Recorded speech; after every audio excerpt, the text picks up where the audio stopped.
Ya. Muy buenos días a todos y a todas. Gracias por estar aquí en nuestro primer TED Disidente, ya, en la ciudad de Antofagasta.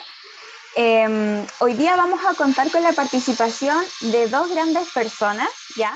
Por un lado tenemos a Carla Anselmo, quien es psicóloga clínica, ya. Tiene un enfoque en las temáticas relacionadas con el trauma complejo y la población LGBTIQA+. Y hoy en día nos va a presentar el tema de acceso a la salud mental de la comunidad LGBT. Ya vamos a estar hablando un poquito de las problemáticas, de si es accesible para las personas de la comunidad LGBT, cómo son las sesiones, qué tipo de problemas se enfrentan. ¿Ya? Eso nos va a estar hablando Carla. Y luego vamos a tener a otra persona. Ella es Gabriela Carrasco, abogada especializada en materias de derechos humanos, docente de Derecho Internacional Público y Equidad de Género en la UCN. Y ella nos va a presentar el tema de la protección internacional de las personas LGBT, necesidad de establecer la orientación sexual e identidad de género como nuevos derechos humanos. ¿Ya? Entonces, sin más que agregar, vamos a dejar a Carla siendo la primera exponente de este conversatorio. Hola, buenas, todavía no casi tardes a todas, todos, todes. Espero que estén muy bien ahí de donde nos estén viendo. Mi presentación no es tan larga porque igual me gusta conversar harto, así que voy a quizás hacer un espacio final donde podamos conversar y intercambiar impresiones. Ya, voy a compartir la pantalla. Ay, tengo un montón de pantallas abiertas. La puedo abrir acá. Y luego acá, para que me salga. Ahí está. Ya. Bueno, me avisan si se ve y voy a presentar. Sí, se ve muy bien. ¿Se ve? Ya, maravilloso. Bueno, como comentaba Javiera, esta es la población, bueno, vamos a hablar mucho de la población LGBT y la que es la salud mental. Salud general y salud mental, que está muy relacionado. No sé si ustedes tienen algunas impresiones respecto al tema en particular o han tenido, quizá alguien les ha comentado, quizá su experiencia en torno al acceso a la salud siendo persona LGBT. Si alguien quiere parar. ¿Bien? Sí, a mí sí. Bueno, mi nombre es Francisca Vegas. Yo actualmente estoy terminando una tesis sobre la población intersexual, intersex, en Chile. Entonces, claro, yo he tenido que hacer algunas como entrevistas. Especialmente hice una entrevista a un psicólogo que ve casos de personas intersex, pero en general me ha llamado mucho la atención de que como que no llega gente intersex a psicólogos. Generalmente está como todo muy como visto desde como muy desde el caso médico, la intervención quirúrgica, que es algo que no, obviamente es como el temazo en ese ámbito, pero poco se habla del acceso a la salud mental de las personas intersex. Entonces, como que me interesó mucho este conversatorio en torno a ese tema, como no solamente en particular, sino como el acceso, porque también hablando con personas trans, el acceso a la salud mental es un tema, o sea, como que es muy poco el acceso que hay pocos psicólogos que están como vinculados a esta población, o sea, al menos a mí esa es la impresión que me da, o puede ser que haya muchos adultos, como adultos digo, mayores de 40 años, que no sepan llegar a esta población porque tienen un carácter, una forma, una visión, una historia que no sé si se entiende. Yo no soy psicóloga, yo soy cientista política, pero por eso me llama mucho la atención este tema. Muchas gracias, Fran, por compartir eso con nosotras, con nosotros, en realidad. Bueno, más que nada darte la razón, ahí porque vamos a tocar un poco ese tema acerca de cómo los prejuicios y muchas veces la homofobia también, o la LGBT-fobia internalizada, que pueden los terapeutas no estar conscientes de que la tienen también, cómo puede generar incluso experiencias traumáticas en personas de la población LGBT y puede también, asimismo, alejarlo de esta forma del acceso a la salud mental. Bueno, y partimos ahí con Fran y su maravilloso input. Acá, bueno, vamos a tocar, como adelantado un poco estas temáticas, el bienestar de la población LGBT en Chile, más que nada el bienestar subjetivo, hablarlo más que nada como una breve introducción. Luego el trabajo desde la afirmación, que va un poco ahí a lo que comentaba Fran también, que es una mirada afirmativa de la psicoterapia y cómo hacer también de esta forma un espacio seguro y libre de discriminación para las personas pertenecientes a la población LGBT, la terapia en sí. Y el fomento del acceso a la salud queda muy vinculado también ahí. Y cómo podemos hacer espacios seguros, cómo podemos hacer los espacios de salud un lugar seguro para las personas LGBT. Y las experiencias que podemos compartir también después al final, como siempre. Bueno, ¿cómo está la salud de las personas LGBT en Chile? Del bienestar subjetivo, imagino que Fran también haya podido investigar mucho al respecto, la comorbilidad y la morbilidad y las cifras de la salud de las personas LGBT en Chile, bueno, siempre ha sido preocupante. Es preocupante también. Va a depender mucho, es súper curioso porque investigando ya como más el tema de cifras duras, se diferencia mucho entre personas lesbianas, gay, bisexuales y trans en Chile. Se habla mucho acerca de, y bueno, ahí podemos hablar también de bifobia, cómo se suele agrupar a las mujeres lesbianas y bisexuales para hacerles tomas de muestra, cuando no son grupos, no son el mismo grupo tampoco. No lo son, y por lo mismo tienen quizá aproximaciones o acercamientos distintos a lo que es la salud mental, y tienen experiencias y un montón de narrativas distintas también, en torno a lo que es su vida y la violencia. También como las personas trans que, bueno, si bien ya no está el tema de la palabra como transgénero en sí, aún está en el manual de DSM-5 la disforia de género, que sigue patologizando de una forma u otra lo que es la vivencia trans, y también como en el fondo hay mucho estudio también en torno quizá a las personas gays, pero en comparación a las otras poblaciones también de la misma comunidad. Es súper curioso ver cómo quizá el bienestar subjetivo de personas lesbianas puede ser superior en algunas ocasiones a las personas gays, pero como las personas bisexuales quizá no hay mucha data en torno porque no se ha estudiado como grupo exclusivo. Y la Fran me dice que no, porque sabe que es verdad, porque realmente yo también lo he leído. Sí, es increíble que hay como, me acuerdo, mira, me estoy acordando ahora de haber visto un estudio que encontré un pésimo estudio, ojalá que nunca te encuentres con él, ojalá nadie se encuentre con ese estudio, pero que hace un estudio de personas bisexuales, pero en verdad uno lee y en verdad no es eso a lo que se están refiriendo. Creo que como conceptualmente de hecho, yo creo que las personas que estuvieron en ese estudio debieron haber quedado espantadas con el final de ese estudio, si es que les llegó. Ojalá que no les haya llegado. Te juro que ese nivel de... No recuerdo el nombre, pero ahí lo voy a buscar ahora mientras estamos en el conversatorio para que ahí les pueda entregar el dato. Pero en serio que... Y no solamente en Chile, o sea, como que es en el mundo, como que sí, sobre todo porque no sé por qué será, como es más difícil llegar a las personas bisexuales.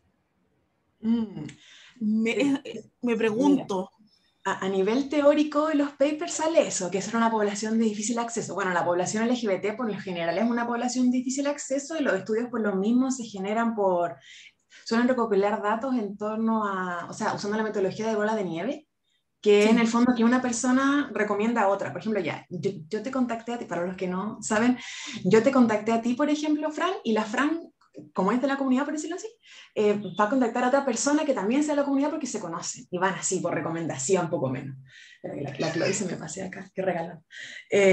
Entonces, es una población de difícil acceso, y muchas veces ya dentro de la misma comunidad LGBT las personas bisexuales sufren de mucha bifobia porque bueno, hay muy poca educación también respecto al tema, y porque se les suele guardar muchas veces un resentimiento porque como son bisexuales, a veces pueden vivir, entre comillas, los privilegios de la heterosexualidad si están con una persona de su sexo opuesto, digamos, su género opuesto, por decirlo así. Si están en una relación como de un hombre y una mujer, como que en inglés se llama passing, ese término que es como una persona que puede pasar desde como una persona de un grupo no vulnerable, por ejemplo, una persona trans que se vea muy acorde es una persona trans femenina que se vea muy, que su expresión de género sea como tan cercana a la de una mujer que las personas crean que es una mujer biológica, por decirlo así, en términos para que se entienda. Y entonces son personas que pasan, hacen passing y reciben menos discriminación desde el mundo más heteronormado, como que dejan de ser visualizadas como una minoría. Y a veces se les guarda cierto rencor muchas veces a las personas bisexuales dentro de la misma comunidad porque claro, bueno, desde lo que es la no educación, porque o no se deciden, se les dice muchas veces, y no sabe lo que quieren, o como que les gusta como, esto no quiero usar esta palabra porque es una grosería, pero como que les gusta el deseo nomás en realidad, o que son muchas veces personas que engañan a personas de la comunidad LGBT para estar con ellos cuando en realidad no lo son. Y no, hay mucha bifobia, mucha bifobia. Y por lo mismo muchas personas bisexuales no llevan mucho la bandera por delante también, por decirlo así. O suelen quizá ocultarse si cuando están en una relación quizá homosexual, por ejemplo, se da mucho en el caso de las mujeres, suelen presentar a sí mismos como como lesbianas, o cuando están en relaciones heteros suelen presentarse o no suelen comentar que son bisexuales porque en realidad nadie les va a preguntar tampoco. Si están en una relación heterosexual nadie les va a preguntar, oye, ¿tú qué sexualidad tienes? Van a asumir que son heteros, ¿no? Que ya se asume de partida de que la heterosexualidad se asume ya de por sí, se asume mucho más en una persona bisexual que está en una relación hetero. Entonces, por lo mismo puede que sea, y aparte, por la bifobia que ya existe, en ese sentido, son un grupo también del que se suele no hacer estudios de una forma individualizada. Se les suele agrupar, de hecho se suele hacer mucho estudio de mujeres lesbianas y bisexuales, o hay agrupaciones de mujeres lesbianas y bisexuales, como que yo desconozco si hay una agrupación que sea solamente de personas bisexuales, y también porque hay mucho estigma también sobre los hombres bisexuales también, aparte de las mujeres, no, es un cuento. Sí, Entonces, es un cuento. Yo desconozco si hay una agrupación de personas bisexuales, pero sí conozco de mujeres lesbianas. Y conozco también como lesbianas y bisexuales, como que se dicen así. Sí, es muy cierto. Sí, no hay una sola, y por lo mismo yo busqué otro estudio que fuera solo de personas bisexuales, y solo había mujeres lesbianas y bisexuales. Y se invisibiliza a los hombres bisexuales también, porque no hay ningún estudio así como de hombres bisexuales, o es muy poco. Entonces es complejo, es muy complejo, y por todas estas cosas que conversamos en el fondo, si bien la salud mental ha mejorado mucho en las personas LGBT en Chile, por ejemplo, no sé, de aquí a 50 años antes, es cierto que un indicador muy importante es si estas personas están o no en un espacio lo suficientemente seguro, o se hicieron de un espacio seguro también, que les permitió salir del closet, por decirlo así, o que les permitió vivir su sexualidad de una forma abierta. Cambia mucho, de hecho, casi hasta, leí un estudio que casi un 96% de las personas declaraba que estaba fuera del closet, y era el estudio que mejor índice de bienestar subjetivo arrojaba también, en el fondo, que es un estudio que se hizo en Chile en 2020, de hecho con muestreo en Antofagasta también, y que lo hace muy interesante, en Antofagasta, Santiago, y no me acuerdo qué era ciudad más, y hablaba de que y era casi el 90%, creo que el 96% de las personas estaba fuera del closet, ya sea con las familias y también incluso en el trabajo, y el trabajo bajaba un poco, era como 70 y tanto por ciento y todo, pero llevaban una vida por lo general fuera del closet y su bienestar subjetivo aumentaba mucho. Es un estudio muy bueno, es muy esperanzador. Y ese es un indicador muy fuerte a la hora también de evaluar salud mental y bienestar subjetivo en personas LGBT. Si son personas que en el fondo viven su vida de una forma abierta o no, porque uno quizá lo mira y dice, claro, y ay no, que podemos, de nuevo me fui por otro lado, pero es súper interesante esa temática porque en el fondo dicen mucho, y en terapia pasa mucho, cuando las personas van a terapia porque quieren salir del closet. Y todos se centran en todo este evento y uno tiene que decirles como, está bien, pero tú nunca vas a salir del closet una vez y ya no más, porque esa es la expectativa también que tienen. Como que van a salir del closet esa vez y ese único momento gigante que suele ser contarle a los papás, gigante en sus vidas que va a ser esa vez y ya nunca más, y por eso hay que prepararse tanto, y bueno, si hay que prepararse mucho, muchas veces, no es así. Uno va a salir del closet toda su vida, con los papás, con los amigos nuevos, con los amigos, si cambias de trabajo, con tus compañeros de trabajo, porque en el fondo, aunque uno diga, no, pero ¿para qué tienen que saber los compañeros de trabajo? Es porque la gente habla igual de su vida en el trabajo. Hoy no, pero tú tienes pololo, hoy no, yo con mi pareja hice esto, hice lo otro, hoy tú, pero ¿cuándo vas a invitarnos a la cena de, o sea, pues a la cena del trabajo, pero vengan con pareja? O la gente pregunta, oye, ¿qué hiciste el fin de semana? Y no sé, pues saliste con tu pareja al cine.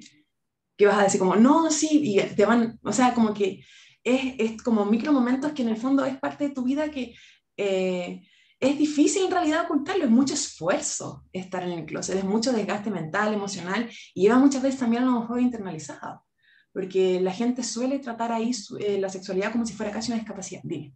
Pero y qué, o sea, ¿qué piensas tú que va a ocurrir en el futuro? Porque, mira, estoy pensando de que, claro, como que, eh, o sea, yo imagino que en los 90 esa cuestión de haber sido, pero el eventazo, ahora como que creo que yo tengo la impresión, no sé, no soy parte de una comunidad, soy heterosexual, entonces como que me pregunto, ahora yo pienso y digo, ya como que no es tan difícil, entre comillas, a lo mejor, porque hay como en nuestra edad, estoy hablando de nuestra edad, como personas entre los más jóvenes incluso, y nosotros que tenemos 30, 35 ya no están.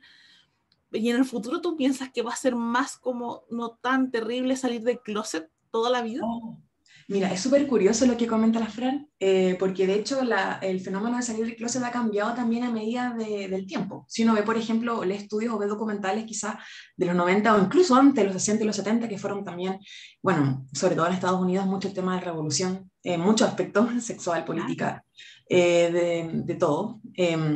Uno nota que salir del closet antes era, por ejemplo, hacia todos, hacia la familia, hacia los amigos, hacia el trabajo, todo, era el evento, o sea, es como el evento de la persona frente al mundo. Ahora se Mm. da mucho en los jóvenes, ya como en los 2020, que en realidad la persona en la que, aunque obviamente hay excepciones porque siempre hay de todo, pero el grueso es como salir de closet ante la familia porque mis amigos ya saben. Porque en realidad bueno, pasa, hay de todo. Pero, Sí, por pues de ejemplo, todo. mis amigos ya saben, es más grueso común. En realidad yo tengo un amigo que sabe, una amiga que sabe, o mis amigos en el colegio saben, pero mis papás no saben. Mm. Y yo creo que también es por como por comunidad, ¿no? Como estoy Mm, pensando, ser gay, no, no sé, es muy distinto a ser trans y querer sí, salir del closet.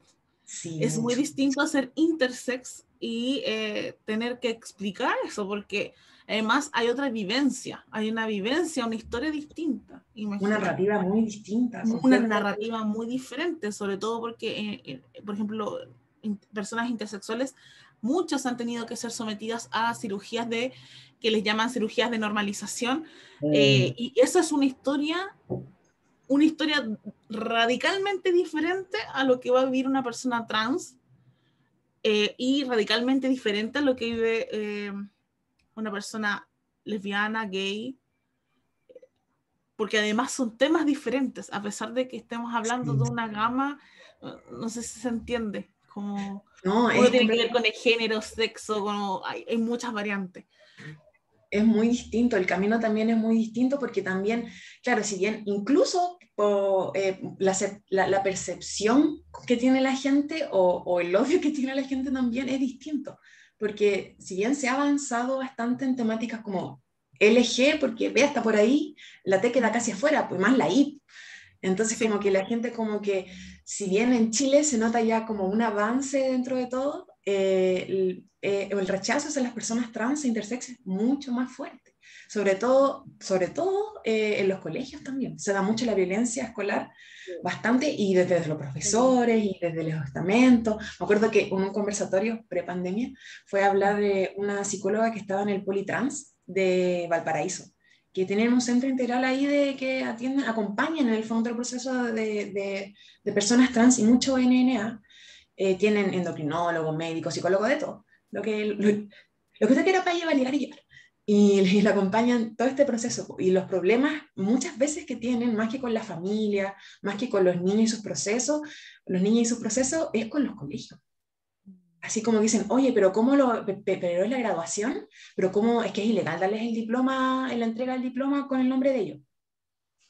Y imagínate, una chica que ya tiene una expresión de género acorde a su género, que ya hizo la transición en el colegio, que todos los amigos, los compañeros lo conocen con ese nombre, y va a subirse y lo van a llamar con otro nombre y le dan un diploma con otro nombre, que no es el suyo. heavy. Y la psicóloga decía, oye, pero es tan simple como háganle un diploma de falso en el fondo con ese nombre para que se lo entreguen en la ceremonia. y a la mamá le pasan ahí por debajo el original y chao, así como que... ¿Por qué hacen tanto drama? Y de verdad se hacen, la gente, no sé, es muy complejo, es muy complejo, muy complejo, muy complejo, muy complejo. Es que aquí los colegios en Chile, yo estoy, o sea, pensando, o sea, pensemos ya de que los uniformes buscan Oh, uniformarnos, ¿cachai?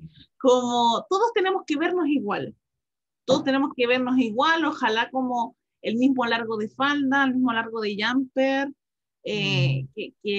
no sé, la camisa blanca, o sea, no podemos vernos distintos, no podemos teñirnos el pelo, no. que el pelo corto los hombres, pelo largo ahora las mujeres hasta cierto largo y heavy. O sea, yo creo que ahí, o sea, las escuelas tienen que evolucionar demasiado como, Sí, oye, somos seres individuales, podemos expresarnos de manera diferente, porque, digámoslo, independiente de, o sea, una forma de expresarse de los niños, de los adolescentes, es a través de la ropa, es a través de cómo me visto y cómo me vinculo con esa vestimenta y cómo llamo la atención con eso. Entonces, sí, o sea, te doy en cuenta toda la razón. Se van a complicar porque ya desde el uniforme se complican. O sí. sea, es cuático eso. Lo encuentro Es, muy es muy impactante. fuerte. Y yo creo que en esa misma línea pasamos a la diapositiva siguiente, que es el trabajo desde la afirmación, creo yo.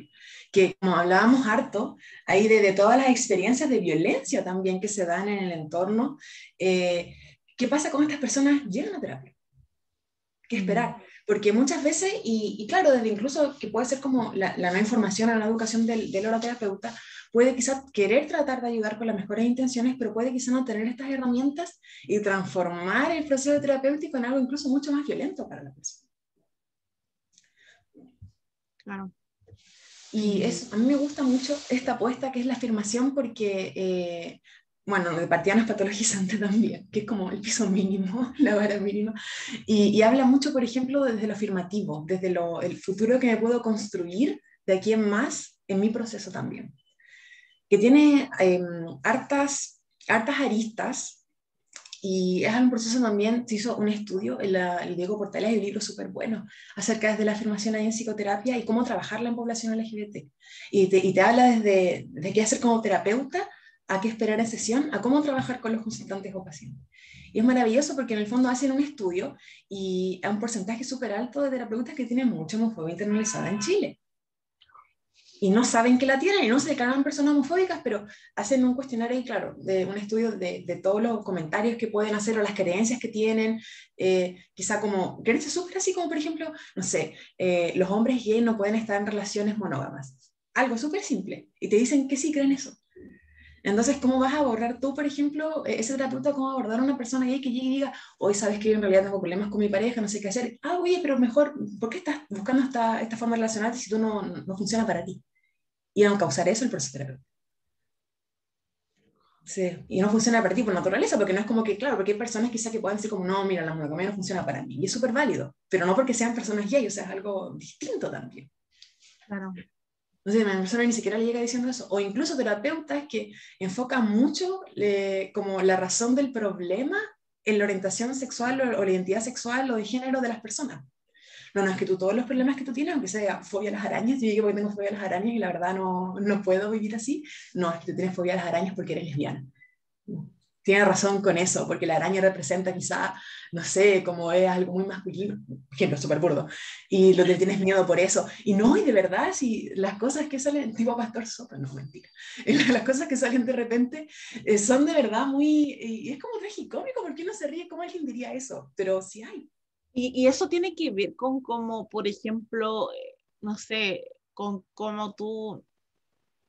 Yo entiendo que los psicólogos tienen distintas líneas como de cómo Sí. abordar una terapia.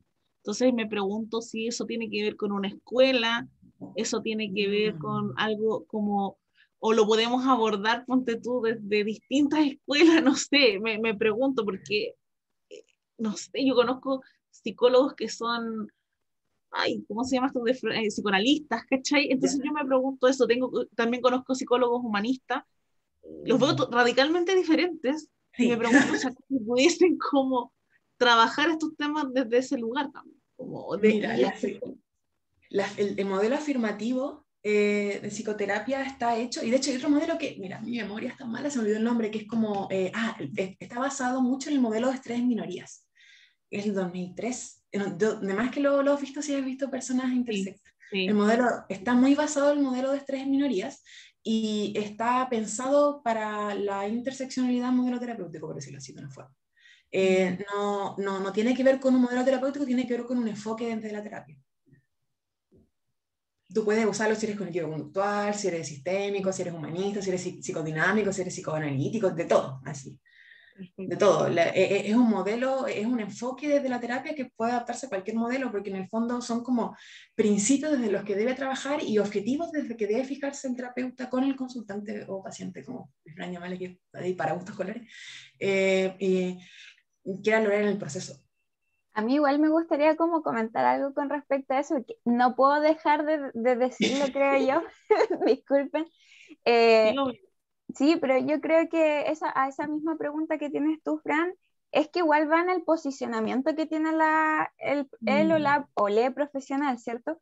Porque podemos ser de cualquier escuela, aunque a mí me guste una o yo soy de una y otro terapeuta de otra. La idea en el fondo es llegar a la persona, pero va en el posicionamiento. Creo que, no sé, dependiendo igual de dónde uno estudie, pero al menos yo cuando estudié como que se intentaba inculcar que una como psicóloga tenía que ser neutra.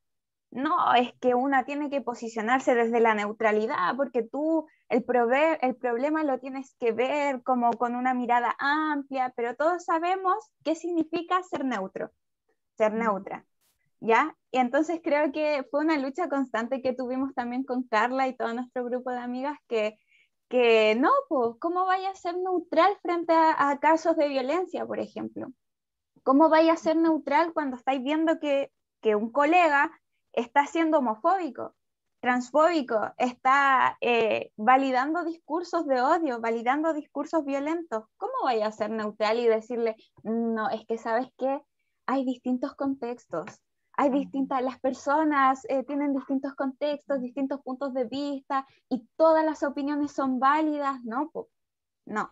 Entonces, claro, o sea, nos presentan estos enfoques que nos está mostrando Carla, que como bien dice ella, se pueden implementar en cualquier corriente de la psicología, pero no todos los profesionales lo van a inculcar, no porque no quieran o porque no crean en esto, simplemente porque tienen o son personas que se posicionan desde el odio, personas que ideológicamente son personas así.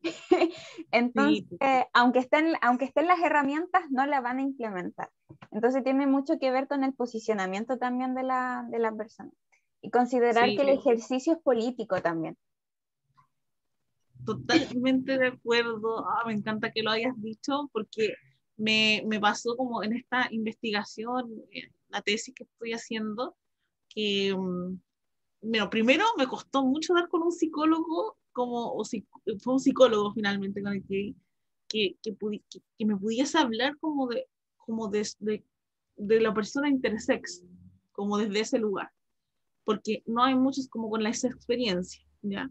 Pero segundo, porque es aparte de un equipo que ve esos temas y que además los ve en un lugar sumamente privilegiado, como la Universidad Católica. Entonces, o sea, más privilegiado no puede ser. O sea, estamos hablando de, entonces, claro, pero además entiendo que ese grupo está como posicionado políticamente desde un lugar, y me lo dijeron, como textualmente. Y tienes mucha razón, completamente de acuerdo. De hecho, todo profesional, yo pienso que se posiciona desde un lugar político, aunque diga que no. De Sí, hecho, hasta caer en la neutralidad ya es un posicionamiento político. Totalmente, totalmente. Y un posicionamiento político, en mi opinión, trágico. Sí, como es una opinión muy personal, pero sí. y pasa mucho en terapia, de repente hay consultantes que dicen como, pucha, no, en realidad que estaba en terapia anteriormente con otro profesional, con otro profesional, y enfocamos, y yo, pucha, en realidad mi objetivo era poder salir del closet con mi papá, muy estándar todo, y enfocamos todo, y yo, ya, ¿y cómo trabajaron eso? Como que, no, en realidad lo trabajamos desde que yo no podía tener siempre, porque los papás eran igual bastante homofóbicos, típico, promedio chileno, no. Y como me comentaba así, pucha, en realidad el proceso anterior lo estábamos enfocando en que yo no podía dejar que las expectativas de mis papás pesaran sobre mi felicidad y lo que yo quería hacer. Y yo quedé como, no, esto no tiene que ver con la expectativa de tus papás, tiene que ver acerca de ti y cómo tú tienes que validarte y crecer y tu proceso, o sea, no tiene nada que ver con la expectativa de tus papás, tiene que ver cómo tú no puedes ser, o sea, a ti no pueden aceptarte o no aceptarte, tú tienes que ser tú, o sea, borrar todo el anterior y empezar de nuevo. O yo no podía sentarme ahí y decirle como, no, mira, tus papás pueden tener muchas expectativas sobre ti, pero no tienen que pesarte, porque eso funcionara para una carrera, para un trabajo, como, no, yo quiero esta pega, quiero esta otra pega, o me enredé, siempre quise ser violinista y mi papá quiere que estudie ingeniería. Para esas cosas pues, uno puede trabajar desde la expectativa de los papás, qué sé yo, y todo el show. Pero no desde un proceso de salida de closet, o sea, tú no puedes cambiar, no tienes control sobre quién tú eres. No puedes. Y tú tienes que crearte de aquí en adelante un futuro en el que tú, puta, si no los tienes, tú puedas crear espacios seguros en los que tú puedas ser tú también. Y no tiene que ver con tus papás y sus expectativas, tiene que ver contigo y tu proceso y cómo, pucha, en el fondo llegar a evaluar si tus papás son personas homofóbicas o no. Y cómo manejar esa violencia que puedes tú llegar a ser víctima y que lo has estado haciendo todo este tiempo por todo lo que me cuentas también que te pasó. Claro. Entonces es súper complejo. Muchas veces terapeutas que quizás no tienen como la mala intención de, o derechamente no le dijeron así como, no, mira, está bien que tus papás digan esto, pero el enfoque que le dieron a todo el proceso en el fondo era súper violento también, sin ellos quizás que quisieran que fuera así.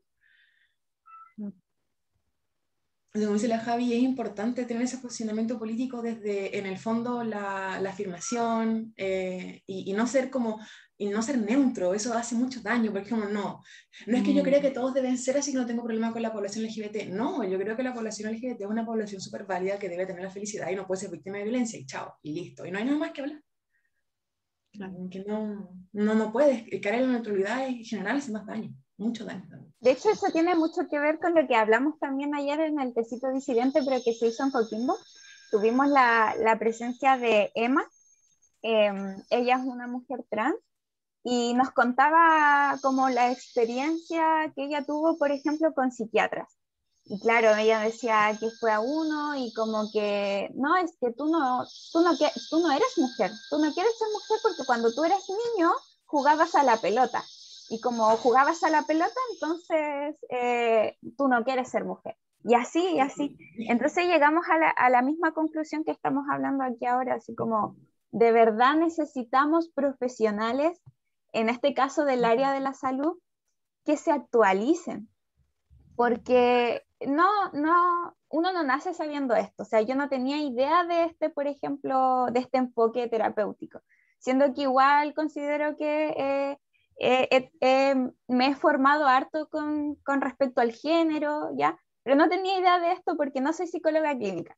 Entonces, qué bueno conocerlo y espero que muchas otras personas también logren conocer esta perspectiva para que la empiecen a implementar. Sí, no es culpa de todos que no hayamos tenido una formación integral en estas temáticas, pero sí hay una responsabilidad como personas que atienden a personas en formarse, en actualizarse y en conocerse también, como que ayer igual hablamos esto del ego profesional, de que creer que uno siempre tiene la razón, creer que uno siempre sabe todo y no, pues hay cosas que no sabemos y cosas que nos harían bien saberlos porque le haríamos un bien a otras personas. Entonces, No, qué y no bacán solamente como desde el ego, sino como también como, o sea, el ego, pero también como las generaciones, como que yo creo que es muy difícil hablar con una generación distinta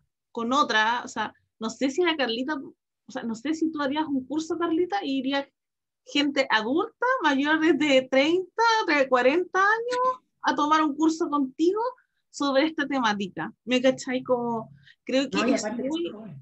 encuentro que a lo mejor puede llegar a ser hasta complejo, esto a nivel como más profesional. Ahora también pienso que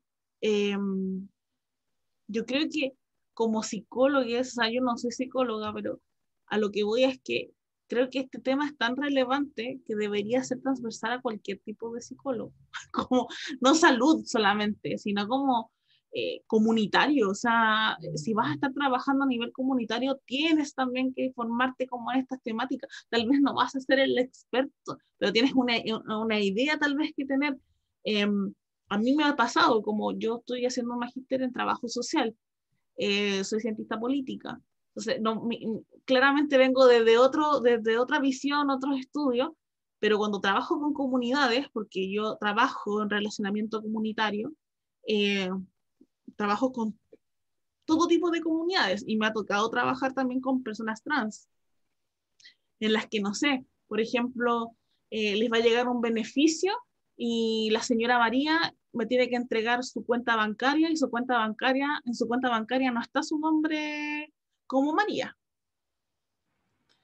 Entonces, es como, es una obligación, pienso yo, a nivel transversal de todo, como cientista social, como entender un poco estas dinámicas, ¿no?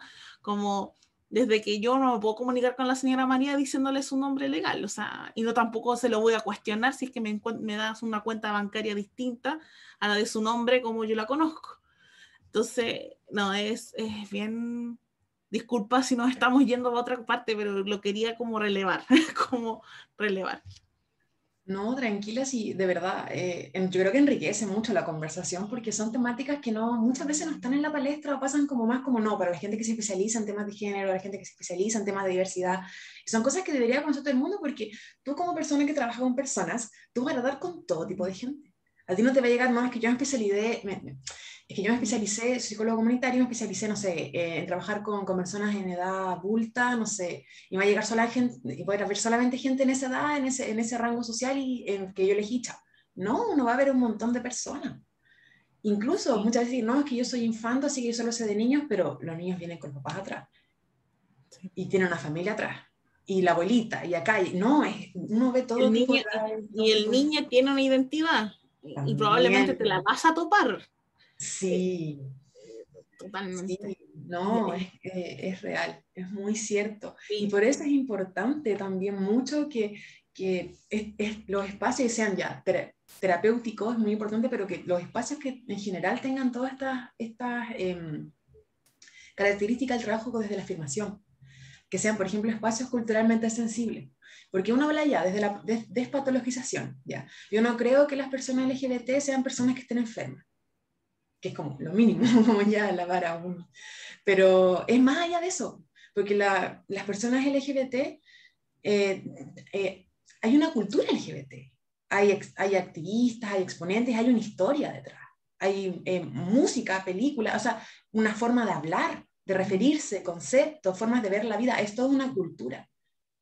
Entonces, es como, y no, muchas veces hay personas que no la conciben como tal. Entonces, tú no puedes atender a una persona si no eres sensible con su cultura, con su historia, que traspasa incluso de repente, aunque suene súper idílico, traspasa incluso naciones. Allí todos de la comunidad LGBT y su historia que quizá pasaron en Estados Unidos, o pasaron en Argentina, o pasaron en España, pero son de la comunidad. Y claro. si tú no los conoces o no sabes cuáles son, no vas a poder tampoco ser sensible culturalmente con la persona que estás trabajando.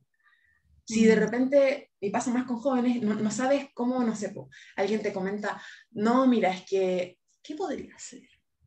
Ay, no sé, mira, se me fue. Pero si alguien te comenta quizá alguna forma de, como tipo modismo, o forma de referirse a algo, como por ejemplo, a ver, ya, por ejemplo, no, pero que es dura la prima. Y uno queda como, ¿qué quiso decir con eso? Como que no, y no lo vas a entender. Y, y en el fondo no puedes. Si no te puedes comunicar con una persona, no puedes entender cómo ve el mundo y no puedes validar también la forma que tiene de ver el mundo y su cultura y su historia, ¿cómo vas a trabajar con esa persona? Totalmente de acuerdo. También, obviamente, va de la mano mucho con la interiorización en los conceptos clave. Si no sabes lo que es identidad de género, si no sabes lo que es lesbiana, no sabes lo que es bisexual, si no sabes, no tienes conocimiento de esos conceptos, de esas temáticas, ¿cómo vas a trabajar con una persona también de la población LGBT o en general también? llega, por ejemplo, pasa mucho en el voluntariado de la hora segura, que hay gente que hace preguntas ahí por mensaje, de repente no llega la persona, sino que llegan familiares, así como, oye, yo tengo un sobrino que salió del closet y que era trans, ¿qué puedo hacer? Si tú no tienes un bagaje respecto a eso y no estás tratando con una persona trans, es un familiar de la persona que quiere saber, quiere interiorizarse, quiere aprender. Ese momento, aunque uno lo puede soslayar, no, mira, anda esta página web, es súper clave, es súper crítico, porque esa persona te buscó a ti a validar lo que tú le digas. Sí. Si tú le dices, no, es que está enfermo, que vaya al psiquiatra, pero esa persona probablemente va a hacer eso, o va a tener esa idea de que es una carta posible. Sí, Entonces, totalmente. es súper importante manejar a nivel teórico todos esos conceptos, todas esas cosas. También, obviamente, que sea un espacio de validación, contención y respeto. El respeto del proceso propio y sus tiempos. Bueno, siempre en terapia, yo creo que la Javi también me va a estar de acuerdo conmigo. Ahí es importante que sea un espacio de contención y validación. Tú siempre, bueno, la idea es que las personas sientan ese espacio, al menos en lo que es particular o exclusivo de la terapia, que sientan ese espacio como un espacio seguro. En el fondo, la gente afuera te puede decir muchas cosas al amigo, a la amiga, ay, pero amiga, ¿por qué? Ay, ¿qué has dicho? Y claro, te lo puede decir un amigo quizá, porque son amigos, por la relación es distinta. Pero el vínculo en terapia no. La idea es que uno pueda validar las emociones de esa persona, la contenga y el respeto de acompañamiento en todo este proceso, que puede ser cualquiera, personas que todavía no asientan o no han descubierto, por decirlo así, por de todo su identidad, su orientación y el respeto de esos tiempos. Hay personas que te van a decir, no, yo vengo a terapia porque quiero salir del closet, ya pasa súper homofóbico. Pero tú no le vas a decir a esa persona, no, ya, pero dile esto, ya es la mañana. No puede. No sabes qué redes tiene esa persona. No sabes cómo van a reaccionar sus padres. No sabes si tiene un lugar donde ir. No sabes qué va a pasar si en el fondo quizá, claro, quizá si sigue viviendo ahí no pasa nada, pero quizá igual ejercen violencia. O no sabes si la persona está lista para eso porque es su vida y su proceso y debe igual respetarse también. Si la persona va súper bien y después dice, no, sabes que ya no quiero, está bien. Trabajen desde ahí. ¿Por qué? ¿Qué pasa? También el trabajo en red, por lo mismo. Es súper importante que siempre que se pueda, es raro igual, pero siempre que se pueda, aprovechar el trabajo en red. Yo sé que Fran va a estar de acuerdo conmigo ahí, el abordaje multidisciplinario es maravilloso. Yo recuerdo todavía esa charla que dio esa chica del Politrans y era maravilloso porque cualquier cosa tenían al doctor al lado, al endocrinólogo al lado, al nutriólogo, al nutricionista al lado, a todos. Y un problema que, claro, quizás desde la psicología uno puede trabajar, pero uno no puede estar solo frente a todo esto, porque no logras abarcar todo lo que conlleva. Si se No, pudiera siempre... ¿Mm? pero además pienso, no sé qué opinión tienes tú, pero como en Chile, como este abordaje multidisciplinario llega a ser, como decía hace un rato, como muy, eh, como, no sé, como no en una suerte, sino como un privilegio, Sí, sí, como una cuestión incluso que hay que tener plata, ¿cachai? Como sí. esto no es, ay, ojalá cambiemos de gobierno, ¿ah? Pero lo que voy es como eso, como que me, o sea, tengo un poco de fe ahí igual, pero como que tengo la impresión que es mucho privilegio, porque cuando yo llegué a este médico, a este psicólogo, o sea, como arriba, estaban todos muy arriba. Mm. No, aparte de por sí ya el acceso a la salud mental ya es un privilegio, Mm, encima un trabajo multidisciplinario es, pero yo creo que muy pocas personas, a no ser que de repente haya programas, que salen programas de repente súper buenos, y que se enteren del programa, porque ese es otro tema, y que lo acepten en el programa, como todo, muchos procesos distintos.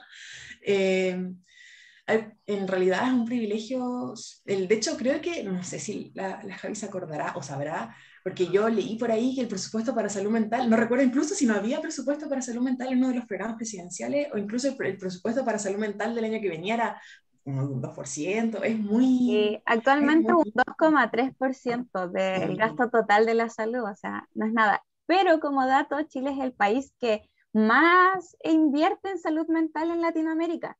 O sea, imagínense, imagínense. Oye, está súper buena la conversación. Yo creo que igual por honor al tiempo, quizás podríamos darle a Gaby el paso para que hable acerca de su presentación y si al final quedan unos minutitos, podemos como seguir conversando acerca de estas dos temáticas, que de seguro son muy buenas, son súper secas, Carla y Gabriela, así que eso. ¿Te parece, Carla? sí, dale nomás. Ya, Ya. voy a dejar entonces de... De compartir, ¿cómo le va a compartir? Que con su me enredo más, disculpad, momento boomer. A ver.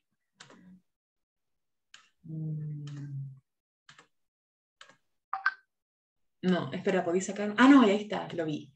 Ya. Perdón. Ya, muchas gracias Carla entonces por tu intervención, fue súper buena. Ahora Gaby, si es que vas a compartir pantalla, ya estás como coanfitriona y si no, le damos nomás. No, la verdad es que, bueno, primero que todo, hola a todas, todos quienes nos puedan estar viendo. Hay poquitos conectados, pero en el fondo da lo mismo, la idea de seguir difundiendo, ¿no es cierto?, siempre dentro de toda la iniciativa. Yo ya había dado esta charla anteriormente con criterios súper jurídicos, voy a tratar de hacerla un poquito más amena en realidad. Bueno, principalmente dice relación con, voy a tratar de referirme, ¿no es cierto?, a la protección internacional de las personas LGBTI+, IQ+, y establecer los derechos, o sea, establecer la orientación sexual y la identidad de género como nuevos derechos humanos, porque aunque no parezca, no forman parte de ninguno de los catálogos específicos de protección, o sea, siempre se ha pensado que la protección de las personas LGBTI va más bien determinada por proteger, por ejemplo, el derecho a la expresión y otros, pero es distinto. La verdad es que la forma, ¿no es cierto?, de referir a los mismos no puede ser igual, justamente porque hay una, ¿cómo señalarlo? Hay una concepción un poco errada de que el solo hecho de formar parte de... Espérate, dame un ratito que me acabo de dar cuenta que tengo manchadito el diente y todos somos humanos, así que me voy a limpiar. Espérame. No te preocupes.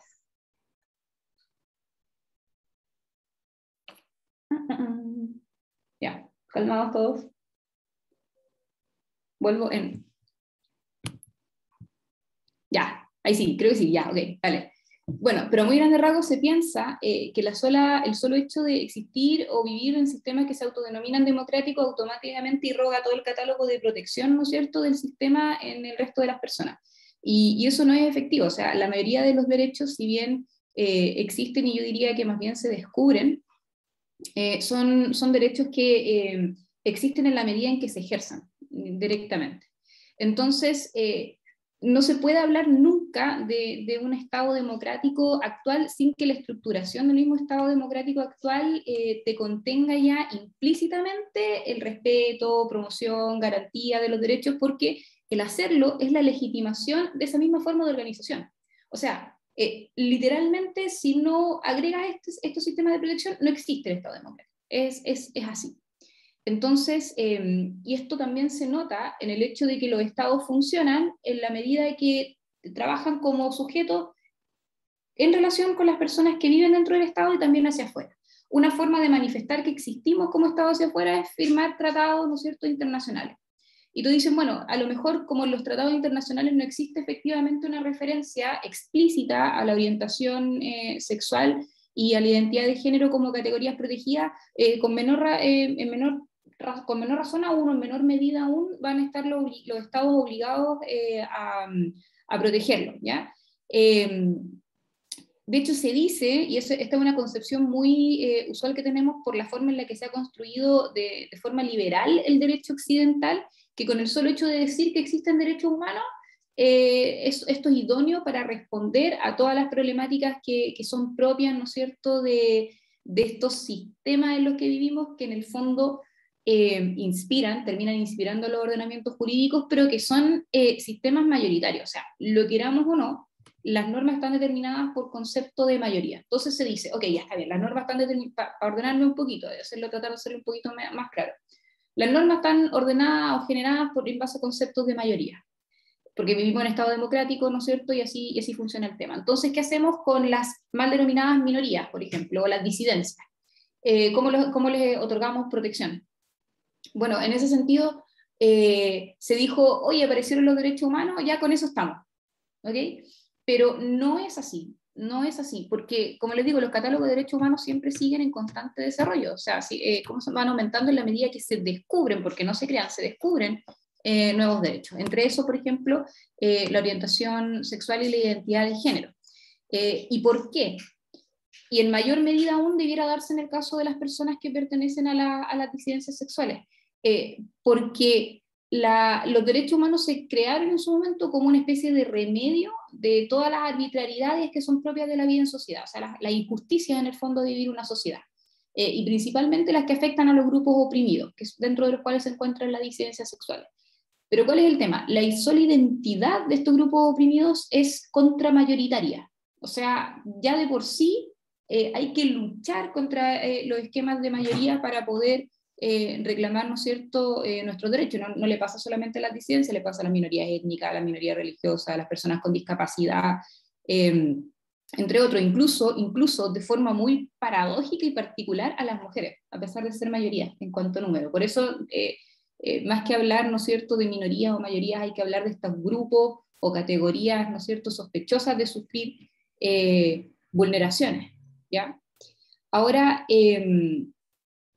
pasa también en relación con esto que nosotros, ya lo he dicho, necesitamos recurrir a la protección de los derechos humanos para el caso del colectivo LGBTI, pero en el caso específico de este colectivo, si se recurre únicamente al catálogo de derechos humanos conforme existen en el sistema internacional actual de derechos humanos, no arreglamos dos cosas importantes: la distancia material y la distancia de operatividad, que son las que impiden que las lesbianas, los gays, los bisexuales, transexuales, personas intersexuales gocen plenamente de los derechos, ¿ya? Porque derechamente, como no hay un nombre específico para estos derechos que, que tenemos, ¿cómo se llama?, nosotros como comunidad, como no existe el nombre, no existe la forma de generar o de dar herramientas específicas para que se cumpla con esos derechos en el caso de las personas. O sea, lo que no se nombra en el fondo no existe. Y en relación con eso, también traer a colación un poco lo que dice la doctora Erika López, que al momento de hablar de las democracias liberales, señala que las democracias liberales se basan en el concepto de ciudadanía, ¿no es cierto? Nosotros todo el día nos dan que ciudadanos, ciudadanas, ciudadanos, ciudadanas, ¿no es cierto? Pero en el caso de la ciudadanía, imagínense, por eso es importante hablar de estas teorías más críticas. Estamos diciendo ciudadanía, pero nunca nadie ha hablado de la ciudadanía crítica, porque la ciudadanía es normativa, en el sentido de que a nosotros nos dicen qué es ser ciudadano y cuáles son los requisitos que implican, ¿cómo se llama?, detentar esta calidad, y no solo detentarla, sino que también los deberes asociados, ¿no es cierto?, a esta ciudadanía. Pero esa ciudadanía es de carácter normativa, porque está basada en la generalidad de personas, ¿no es cierto?, que han tenido la calidad de ciudadano o ciudadana, dentro de las cuales la disidencia sexual obviamente corresponde a un menor porcentaje. Y en esta ciudadanía normativa, nosotros como sujetos nos extraen de nuestra materialidad corpórea. Todo lo que diga en relación con la ciudadanía se refiere a elementos formales. O sea, obviamente, como está hecha para referirse a las mayorías, no tiene por qué hacerse cargo de cosas como nuestra corporeidad, la forma en la que existimos o nos expresamos dentro de un espacio público, y en el fondo lo que hace una ciudadanía normativa es decir, ustedes son estas personas que parecen ser todas iguales, porque no nos vamos a referir a su individualidad, porque necesitamos su ciudadanía para elementos formales, para que ustedes se relacionen, digamos, con el Estado. Entonces, poco nos interesa si ustedes tienen una expresión de género andrógena, si son personas bisexuales o no, ¿cómo se llama?, con quién duerman o no. Y este desinterés que pareciera en un principio le sirve a los liberales porque dicen, no, pero si no nos metemos, ¿no es cierto? Y se manifiesta en leyes como no sé, Don't Tell, que era la ley que existía en el sistema norteamericano, ¿no es cierto?, donde no tenías por qué discutir tu identidad de género o tu orientación sexual. Esto en el fondo lo que hace, o lo que ha hecho, es simplemente profundizar el problema. Porque te dice, no, pero no nos importa que ustedes pertenezcan, por ejemplo, a una comunidad, van a tener los mismos derechos. Es que no es cierto, porque ese catálogo de derechos se generó ya desde la óptica en que no se hace cargo de estas pequeñas diferencias que se manifiestan, ¿no es cierto?, en relación con nosotros y nuestro tratamiento en la vida diaria. Entonces, va a existir una tensión súper permanente, ¿no es cierto?, entre la identidad de todos, de todas, todos los quienes son ciudadanos, y los presupuestos bajo los que se entiende que nosotros tenemos un cúmulo de derechos propios. Entonces, el Estado es como una especie bicho gigante, informe, que nadie entiende, al cual, ¿no es cierto?, no nos acercamos, y de la única forma en la que nos podemos acercar al Estado es la ciudadanía, pero esa ciudadanía, les refiero, a una ciudadanía formal. Entonces yo, para acercarme al Estado, dejo de ser yo. Todo lo que acabo de decir, todo el show que acabo de decir, en el fondo es eso. La ciudadanía normativa implica que nosotros nos despojemos de lo que nos hace individuales para poder trabajar con el Estado. Y esto en la esfera pública se manifiesta en el ser una persona reducida, lo cual de por sí ya es vulneratorio, ya porque nos despoja de estos elementos que nos hacen sujetos. Ahora, ¿cuál es el problema también? Que esa misma calidad de ser ciudadano, ciudadana, es lo que nos permite este acceso al acervo básico, ¿no es cierto?, de derechos civiles y políticos que nos entregan los estados contemporáneos. Y ya dijimos que eran insuficientes para resolver nuestras problemáticas. ¿Por qué?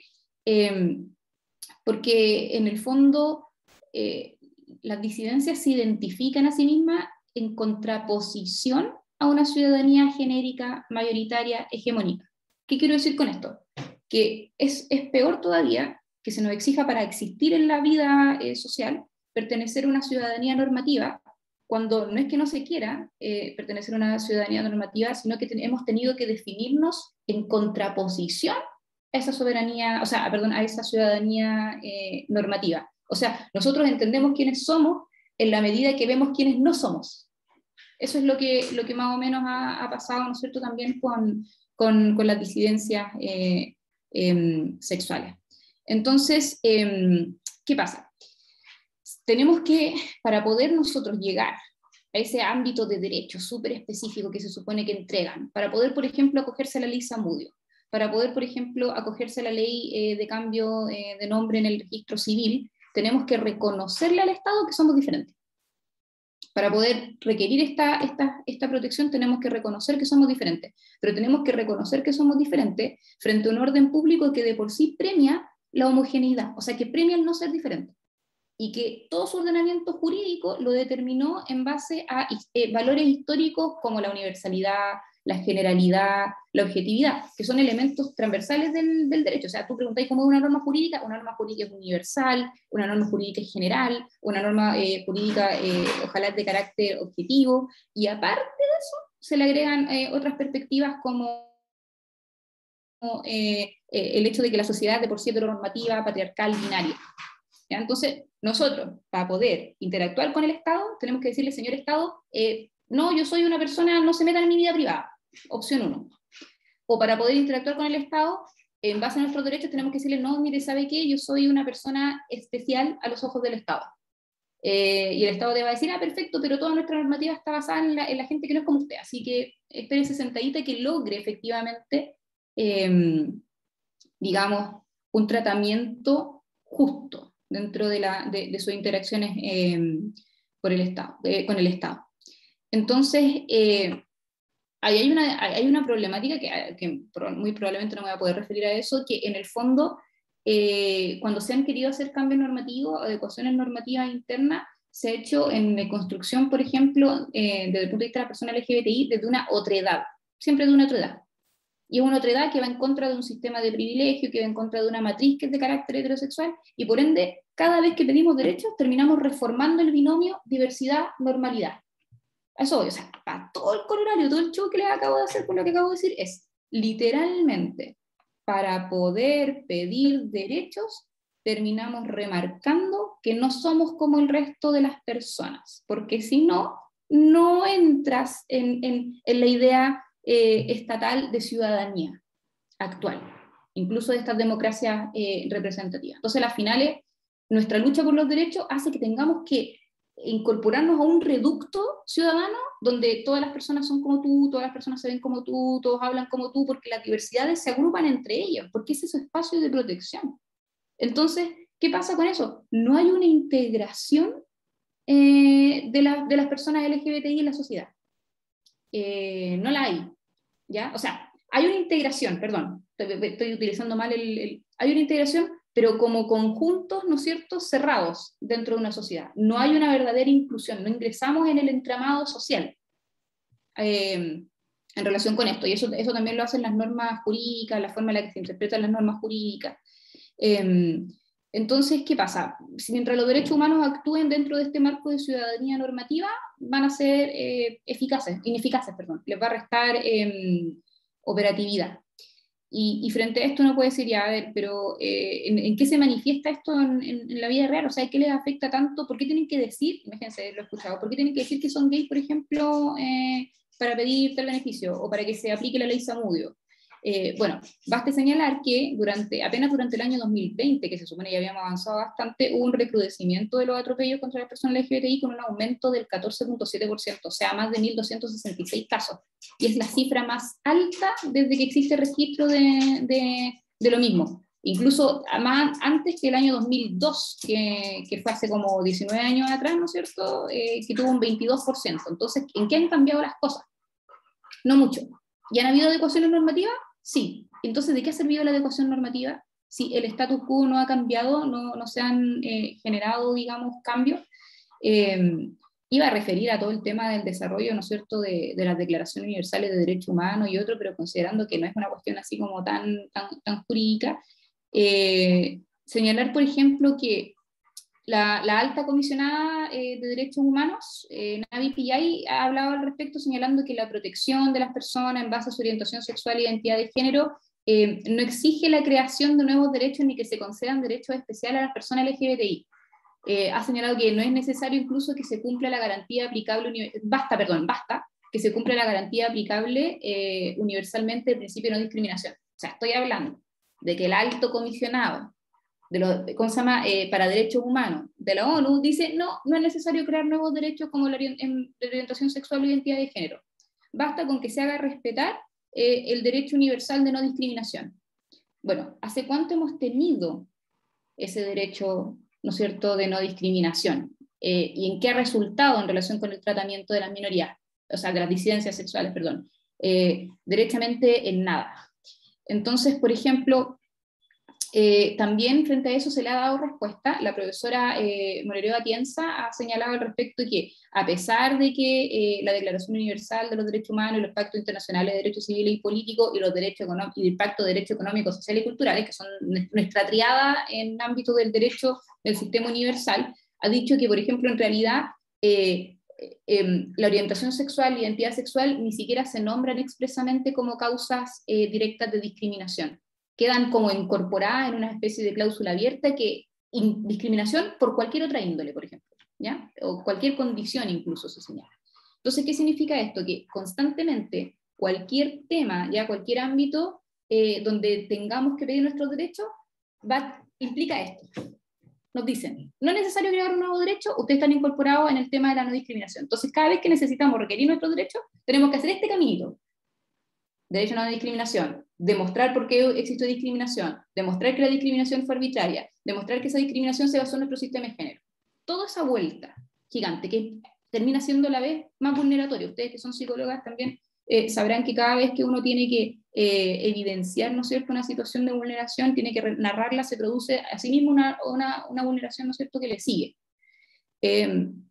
Entonces, ¿cuál es el problema con esto? Que literalmente, y por eso iba a ser todo un show con explicar esta cuestión, pero muy grande rasgos, imagínense, si estuviesen esos derechos incorporados de forma expedita, no tendríamos que dar esa vuelta gigantesca, porque bastaría decir con que yo tengo un derecho a ser quien soy para que se apliquen los sistemas, ¿no es cierto?, de protección. Y porque además, juristas súper destacados, por ejemplo, Peces Barba, también ha dicho que es necesaria la especialización en el ámbito del entendimiento de los derechos, considerando las circunstancias concretas de las personas para poder atribuirle ese ámbito de derecho. Y también ha dicho, bueno, ¿por qué en relación con las disidencias sexuales eso no pasa? Si pasa con todo el otro grupo. Tenemos una convención específica de los derechos del niño, tenemos una convención específica para la erradicación de toda forma de violencia contra la mujer, tenemos convenciones internacionales que hablan de los derechos de la tercera edad, pero no, para las personas gay no, por ejemplo, o las personas que están en el catálogo LGBT no. Y eso es porque literalmente no hay una guerra, entre comillas, de esos grupos por demostrar que tienen derecho simplemente a existir dentro de un sistema. Nadie va a decir, oye, pero ¿por qué un abuelo? Oye, ¿y por qué no se hace más joven? ¿Por qué sigue siendo viejo? ¿Por qué es viejo? ¿Eligió ser viejo? Nadie dice eso. nadie dice así como, oye, ese niño es chiquitito, ¿por qué no crece rápido? ¿Cachai? O sea, yo sé que es una comparación estúpida, pero eso sí pasa en relación, ¿no es cierto?, con las personas LGBT y Q+, a pesar de que no hayan decidido ser personas LGBT y Q+. Y por tanto, se dice, ya entonces para ellos todavía no vamos a meternos en este tema, ¿no es cierto?, de los derechos. Ahora, el año 2008 se aprobó en las Naciones Unidas la Declaración sobre Derechos, Orientación Sexual e Identidad de Género, que es la resolución A63-635, si no me equivoco, y sobre esa 59 países emitieron una contradeclaración diciendo que esa declaración incorporaba ciertos conceptos que no tienen fundamento jurídico en ningún instrumento de derechos humanos. Y es como, oiga, pero estamos sacando la declaración para que exista un fundamento jurídico de la incorporación de esos derechos, y ustedes me están diciendo que están en contra de la declaración porque no hay un fundamento jurídico para incorporar esos derechos. O sea, a ese nivel llega, ¿no es cierto?, el tema de llevar la contrariedad por el puro derecho a existir en el fondo. ¿Ya? Entonces, claro,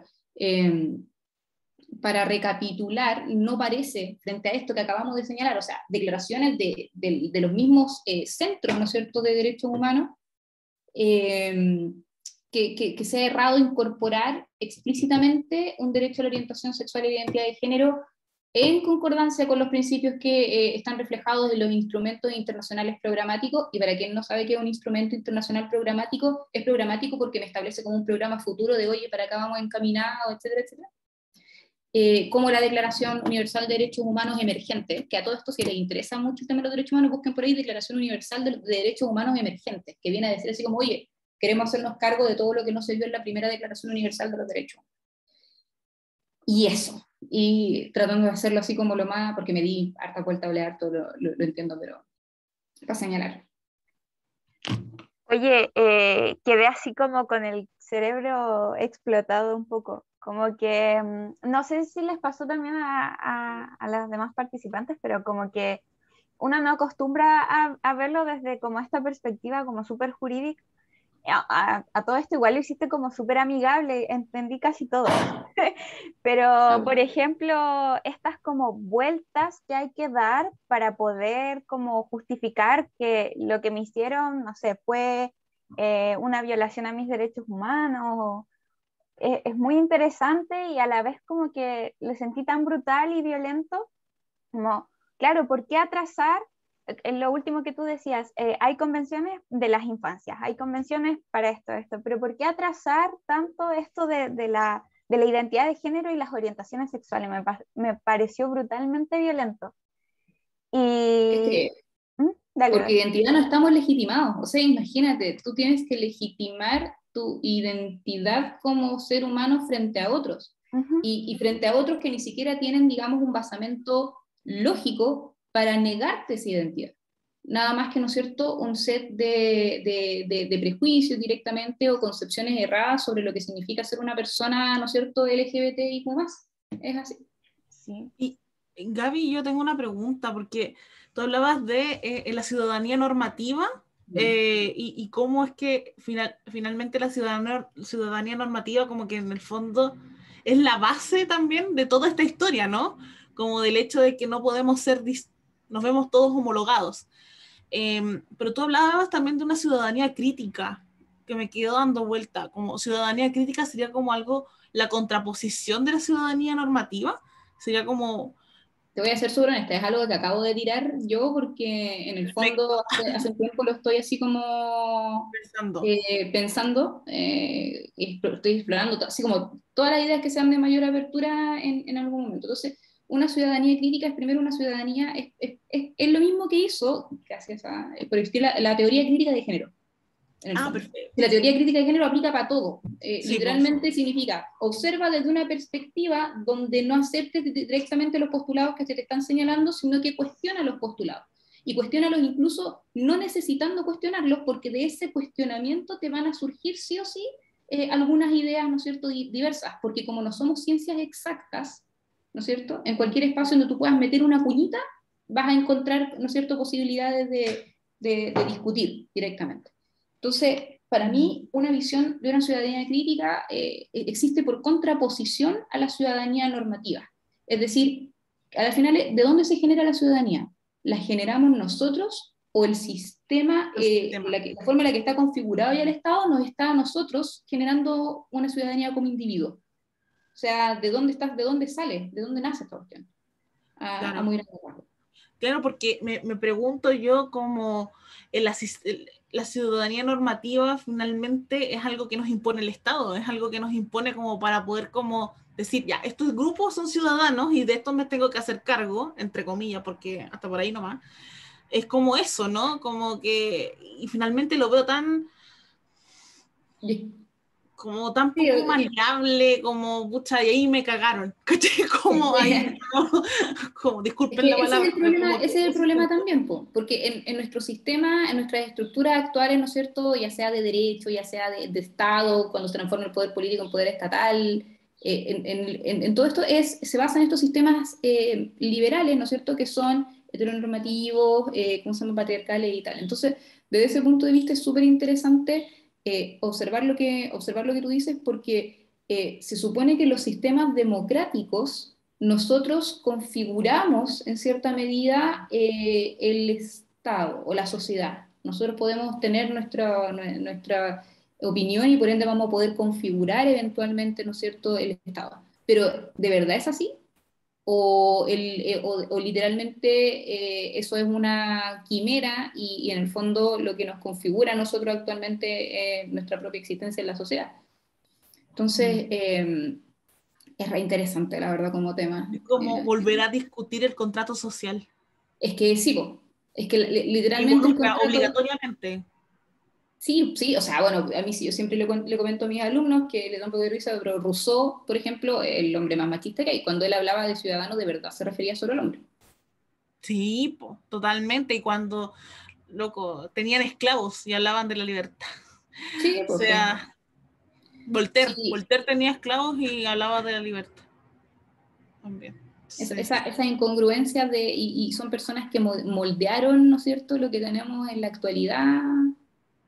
O sea, convengamos que, o sea, yo estudié ciencia política y desde que nos hablaron del contrato social en teoría política, siempre estamos hablando desde ese contrato social, no el patriarcal, misógino, totalmente como desde ese lugar, y estoy viendo esta Declaración Universal de los Derechos Humanos emergente.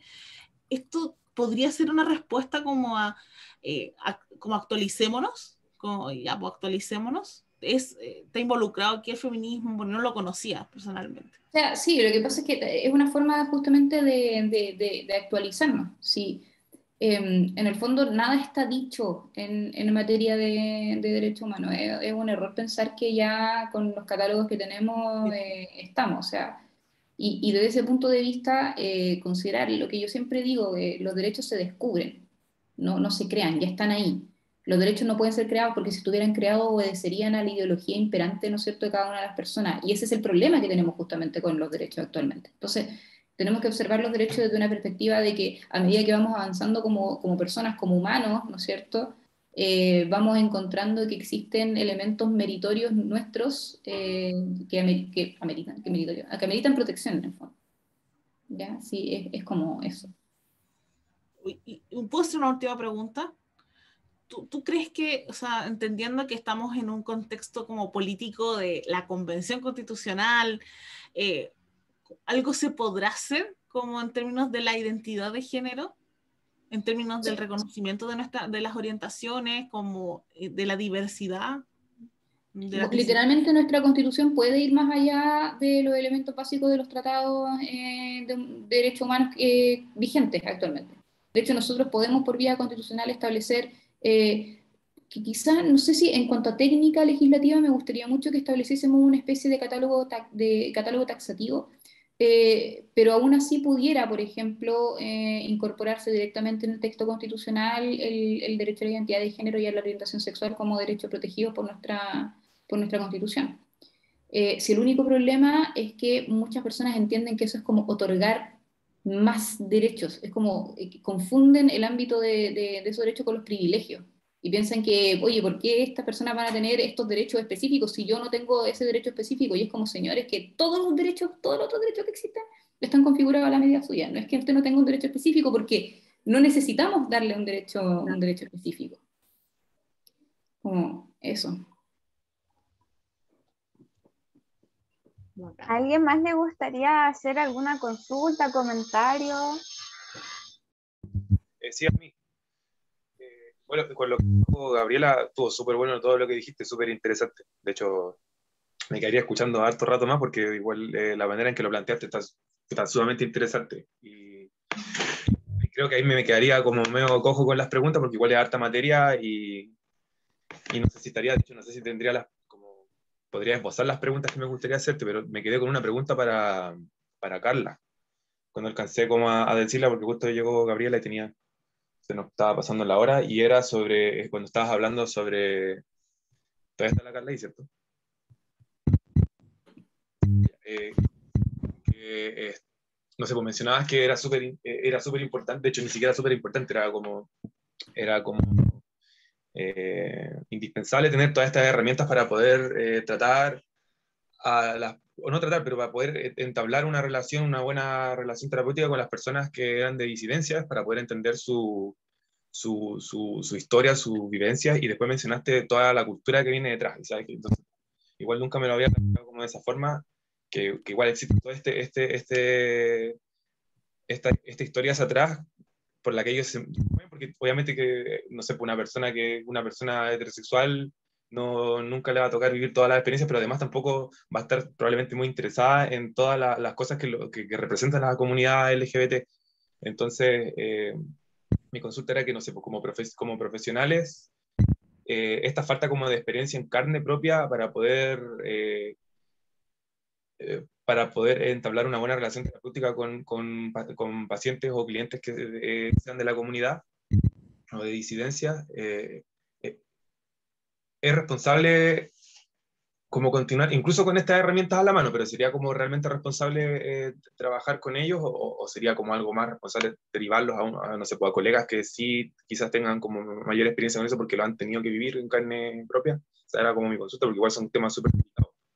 Espera, dejarse en día en tu pregunta. Es que si es que tú, por ejemplo, no estás quizá sensibilizado o no tienes quizá mucha sensibilidad cultural en torno a la cultura de la comunidad LGBT, si eso te impediría trabajar con personas LGBT, ¿era eso? No pediría, pero sí pediría que mi relación sea más, bueno, que la terapia llegue a un punto que le permita a esa persona poder sobrellevar su experiencia terapéutica, su proceso terapéutico. Es que es bastante, no quiero decir que depende, no, es que es complejo porque va a depender igual de, no, ya no voy a decir eso. En el fondo yo creo que sí, es bastante fundamental que se pueda tener un poco, sobre todo, especialmente si el motivo de consulta es la exploración de la identidad, la exploración de la orientación, y también el autoestima ligado y la validación de la orientación y de la identidad.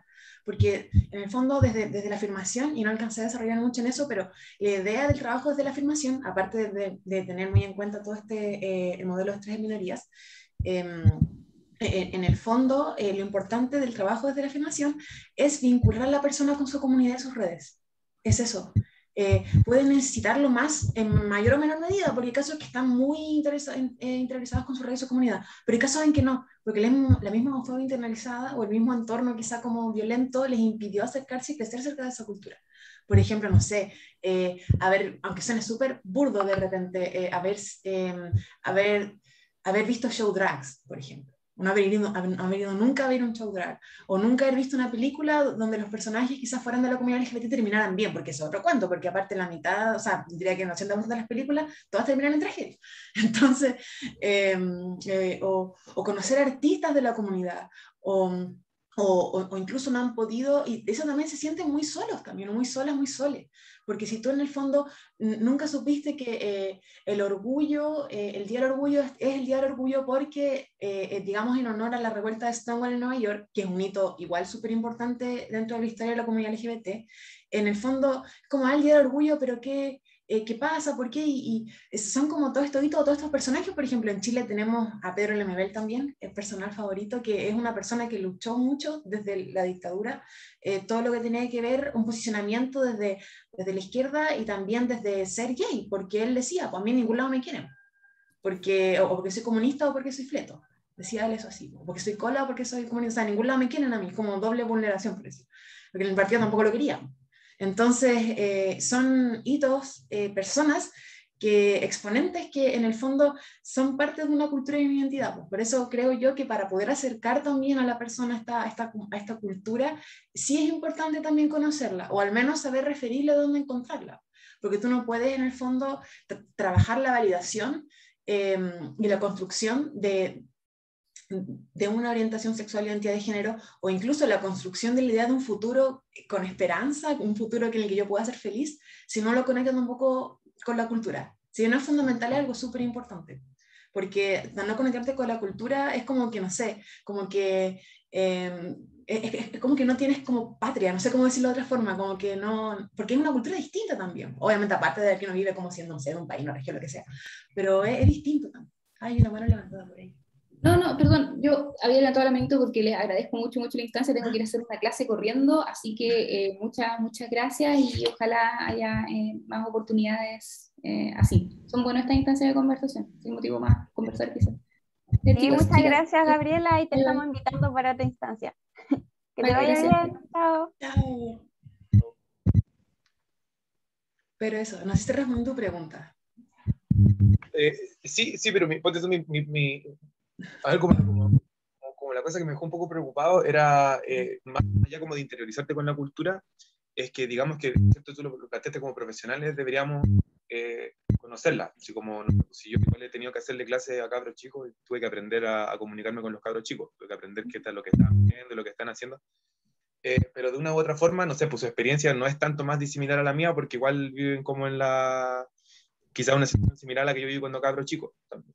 Pero no sé, por lo mejor los niños que yo le hacía clase, la gran diferencia era que ellos venían de lugares como mucho más vulnerables que donde salí yo, entonces igual había una cierta desconexión que no importase cuánto yo intentara como interiorizarme, nunca la iba a poder comprender realmente, así como nunca iba a poder estar así, haber dicho, oye, está ahí que me tocó esto y me pasó esto y me tocó esto mismo. Entonces, como profesional, no sé, pues, o sea, ¿qué tan responsable es para mí como atender a gente, a pesar de que considerando esta herramienta, o sea, tú, no sé, pues saber estas cosas y haberlas leído o haberlas visto y de verdad haberse interiorizado, pero qué tan cercano puedo ser yo si no me ha tocado vivir esa experiencia de salir del closet, no me ha tocado la vivencia de la discriminación? Ay, entendí. Pucha, mira, es que como terapeuta a ti nunca te va a haber tocado vivir todo lo que las personas vivieron en terapia. O sea, igual, por ejemplo, yo he tenido estudiantes que son hombres, yo soy mujer, y que y no sé, su motivo de consulta es que quizás ya por decir algo súper burdo, no sé, su motivo de consulta es que quizás no saben regular bien sus emociones y quizá no, y trabajamos desde la regulación emocional y quizá la identificación de emociones y todo ese tema. Y no sé, quizá yo siempre he estado muy conectada con lo que siento. Pero eso no me impide a mí trabajar con ellos, por decirlo así, pues como que en el fondo uno se va a topar, y por eso yo creo que la importancia de la interseccionalidad, que no sé si se cansa de decirlo, uno siempre se va a topar con personas que vengan de distintos como contextos, que tengan distintos... como distintos problemas, distintas problemáticas, distintos diagnósticos, cualquier cosa, pero la idea es que uno sepa también validarlo. O sea, no porque tú no lo hayas vivido, no quiere decir que no puedas validarlo, no puedas comprenderlo, no puedas acompañar a la persona en este proceso. Claro, quizás si no estás muy interesado en la cultura, o quizás justo esa persona le toca una persona de la comunidad que quizás puedan crear un vínculo distinto, por no decir más un vínculo distinto, o quizás como o pueda tener ya de por sí el terapeuta más empatía porque quizá vivió lo mismo, pero no quiere decir que no puedas hacerlo, quizá. Ahora va a depender igual de la preferencia del consultante o del paciente, pues si el paciente quizás siente de repente que no logró ahí quizá un buen vínculo, eso puede ser independiente ahí de si uno es como es o no, y eso también quizá también explorarlo, pues si tú llegarás a sentir que no lograste generar un vínculo con él, también quizá lo responsable sería hacerlo saber, o hacerlo saber como, oye, siendo quizá que tal y tal cosa encuentro yo que me llamó la atención, ¿qué crees tú que podemos hacer? O sea, no sé si igual también así respondiendo tu pregunta, como que en el fondo uno nunca va a vivir todo lo que yo en consultante, pero eso no quiere decir que uno no pueda no validarlo, no interiorizarse, y quizás no tratar de comprenderlo, verlo desde su punto de vista, tanto así también para poder abrir la perspectiva de la persona, que es lo que se trata de hacer también.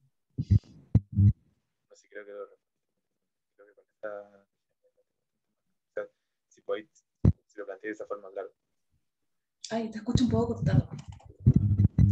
No, que si lo planteaste como lo planteas de ese punto, sí, pues tiene toda la razón. No debería ser un impedimento realmente gigantesco, pero igual tienen que haber ese momento de comunicación para saber, para, bueno, darse a entender perdón, ¿cómo fue lo que dijiste? Es que en el fondo quizás no haberlo vivido o no ser parte de la comunidad como que no te impide o no te hace exento de poder validar quizás a la persona y comprenderla y trabajar donde la persona sienta así, pero también es una responsabilidad también del terapeuta interiorizarse en la temática y poder tener una postura igual favorable para la persona, como hablamos de la postura política, de una perspectiva afirmativa, de no generar más violencia también.